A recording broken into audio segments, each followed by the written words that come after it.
अस्सलाम वालेकुम फ्रेंड्स, आज मैं आपके लिए एक बहुत ही मज़े की रेसिपी लेकर आई हूँ। सोचा आपके साथ शेयर कर लेती हूँ। घर में रुपी के बना रही थी। मैंने यहाँ पे लिए हैं मोटे नूडल, इनको शंघाई नूडल्स भी कहते हैं। साथ में हमने ली है soya sauce, hot sauce and chilli garlic sauce.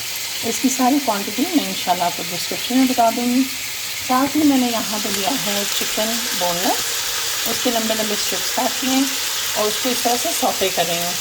थोड़ा सा इसका कलर चेंज हो जाएगा तो मैं इसके में सॉसेज डालूँगी। अगला स्टेप आपको दिखाती हूँ। ये देखें, ये अच्छे से इसने कलर चेंज कर लिया है। साथ ही मैं इसमें सोया सॉस डाल दूँगी, हॉट सॉस भी डाल दीजिए। फ्रेंड्स, इसको बहुत, ये रेसिपी इतनी आसान है कि इसके अंदर अगर आप चाहें तो अपने हिसाब से हस्बे जायका नमक मिर्च डाल सकते हैं, लेकिन ट्रस्ट में इसको आप इस तरह पहले ट्राई कीजिएगा, फिर अगर आपको ज़रूरत पड़े तो आप दूसरी चीज़ें डालिएगा। ये देखो फ्रेंड्स, यह बिल्कुल इसका मसाला इसके अंदर इंकॉर्पोरेट हो गया। साथ ही हम नूडल्स जो हैं ऐसे खोल खोल के इसमें डालते जाएंगे।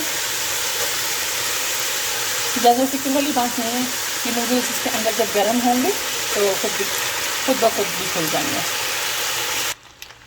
ये देखें फ्रेंड्स, ये ऑलमोस्ट रेडी है। इसके अंदर हमने बहुत ज़्यादा इंग्रेडिएंट्स नहीं इस्तेमाल किए। आप चाहें तो इसमें बंद गोभी, शिमला मिर्च, गाजरें, जो आपका दिल चाहता है डाल लें, लेकिन ये उन फ्रेंड्स के लिए है जिनको कम इंग्रेडिएंट्स वाली रेसिपीज़ बहुत पसंद है। तो मैं इसको डिश आउट करती हूँ और आपको फाइनल रिजल्ट दिखाती हूँ। ये रहे फ्रेंड्स, इतनी सी रेसिपी थी, बहुत जल्दी तैयार हो जाती है और बहुत मज़े की, बहुत स्पाइसी बनती हैं। एंजॉय कीजिएगा, दुआ में याद रखिएगा। अल्लाह हाफ़िज़।